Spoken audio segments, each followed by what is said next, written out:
안녕하세요. H성형외과 백정환입니다. 오늘 설명드릴 내용은 사각턱 재건에 있어서, 그러니까 하악각 재건에 있어서 많은 분들이 자가골 재건이나 또는 보형물 재건을 고려하시는 것 같습니다. 이론적으로 자가골 재건이 훨씬 더 뇌뼈를 이용하는 거기 때문에 안전한 것은 사실입니다.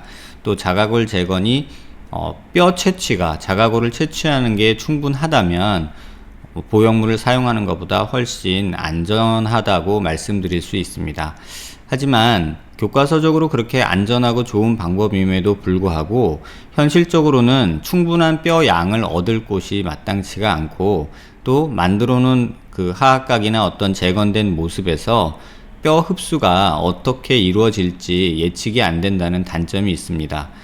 왼쪽 사진을 보시면요, 이 환자분 같은 경우는 사각턱 절제를 하고 과절제가 약간 발생을 해서 환자분이 마음에 안 드셔서 대학병원에서 이렇게 피질골을 포 뜨듯이 반으로 띄어서 이 피질골 바깥쪽 뼈를 안으로 밑으로 내려서 하악각을 만들어 준 경우고요.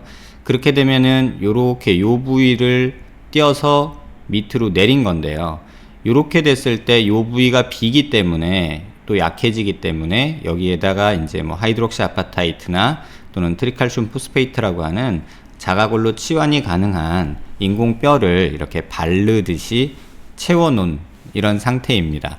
그 다음에 하방으로 이동시킨 다음에 또 안쪽에 있는 뼈와 이렇게 플레이트와 스크류를 이용해서 고정을 해 놓은 모습입니다. 환자분께서 이 수술을 받으시고 이제 재건량이나 뭐 이런 것들에 조금 불만족이 있으셨고요. 또 반대쪽은 수술할 때, 사각턱 수술을 할 때 피질골을 이렇게 제거를 해버려서 피질골 절제가 이루어진 부분은 사실 이러한 술식을 적용하기가 힘듭니다. 그래서 한쪽만 이렇게 피질골 제거를 해서 밑으로 이동시켜서 하악각을 재건을 한 모습이고요.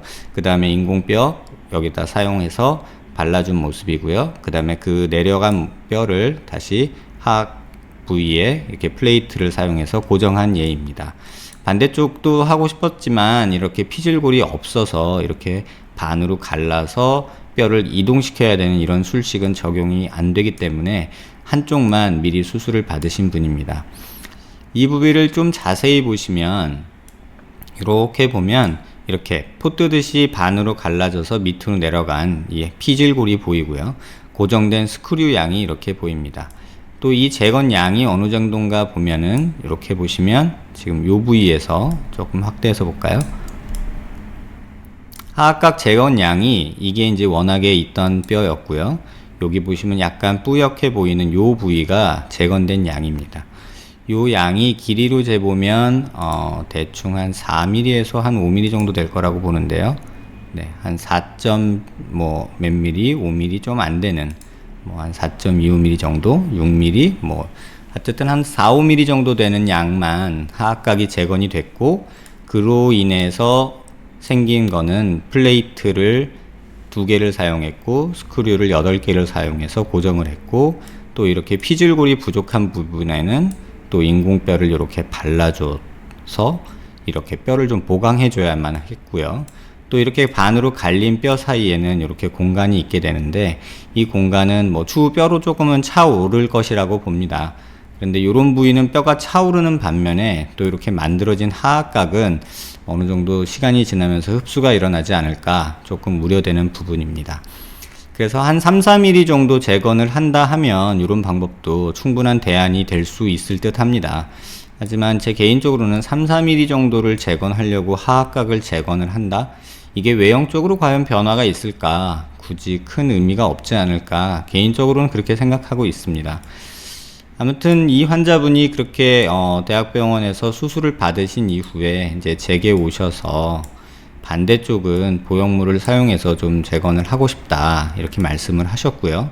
보형물 재건을 하면서 나중에 그 자가골을 이용해서 이렇게 재건을 했던 부분도 이 플레이트 이런 것들 제거하면서 또 이 저랑 할 요로 좌측에 하악각 재건한 모양에 맞춰서 오른쪽을 다시 하겠다, 이렇게 계획을 세우고 이제 저를 찾아오셨던 분입니다.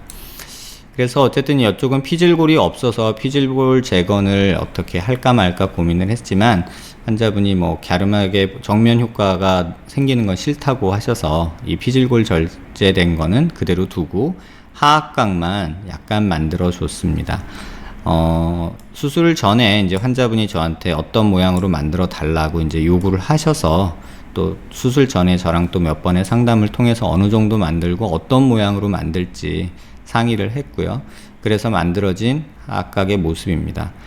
실제 보형물은 이 사진을 보시면 이게 기존에 있던 뼈고요. 지금 이렇게 보시면 하얗게 보이는 이 부위가 보형물이 만들어진 부위입니다. 인위적으로 이렇게 하악각 앞에 살짝 오목하게 패인 부분을 만들기를 원하셔서요, 그걸 만들어 드린 경우고요.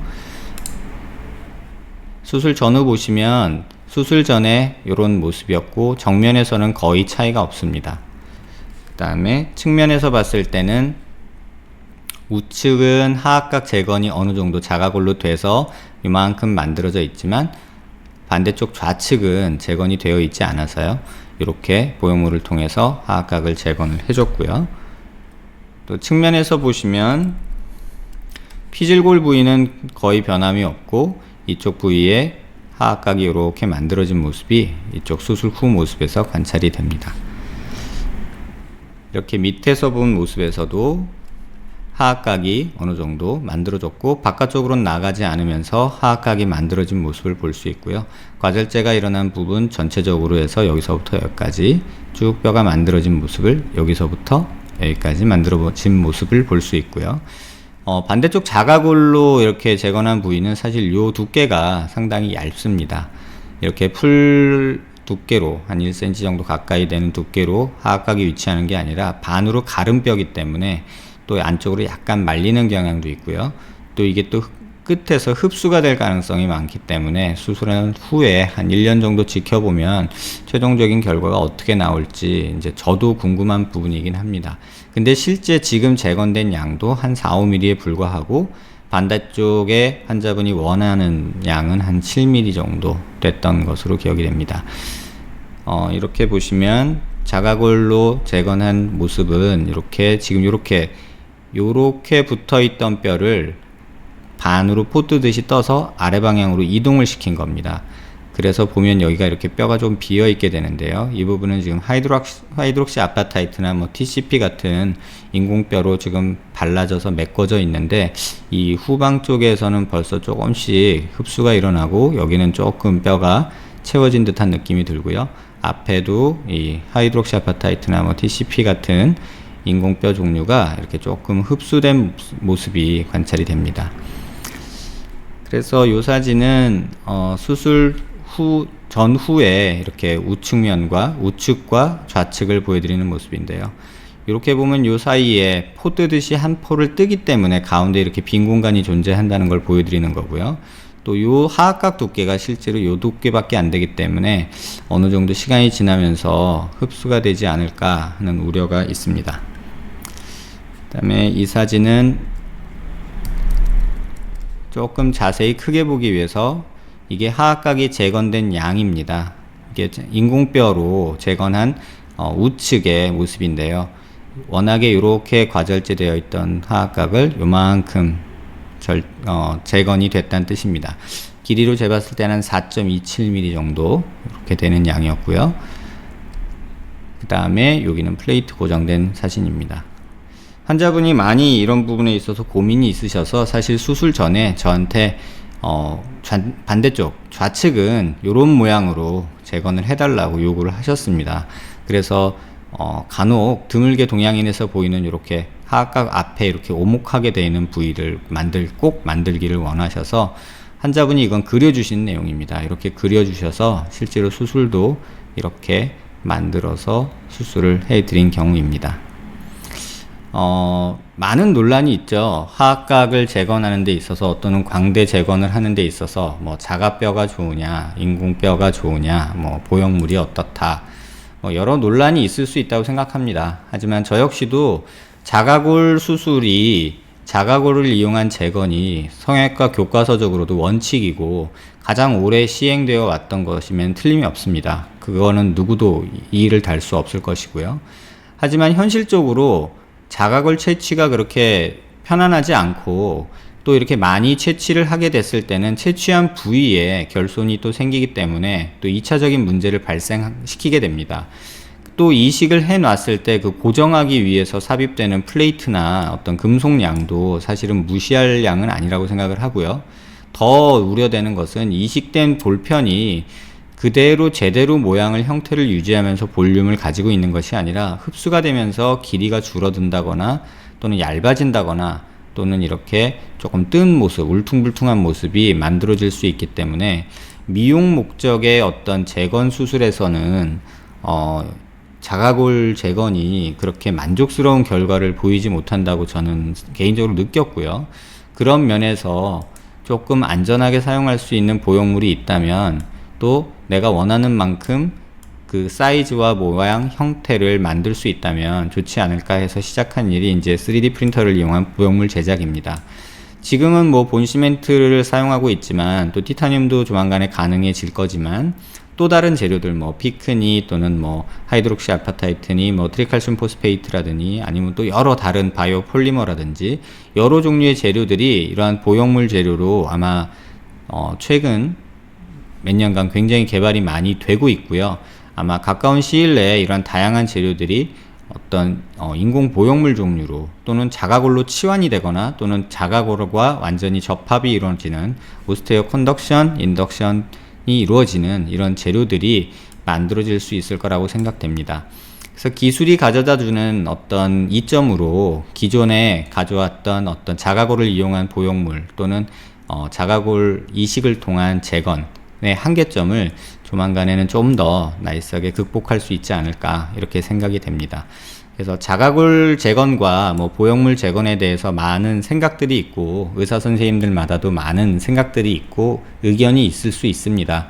하지만 지금 제가 보여드린 것 같이 자가골 수술에 어느 정도 한계가 있고 또 그런 면에서 보형물은 또 이런 또 장점이 있고 물론 이게 이물질이기 때문에 자가골보다 뭐 좋을 수는 없겠죠. 하지만 이 정도 보형물 사이즈가 뭐 신체 건강에 또는 뭐 문제를 일으킬 것 같지는 않고요.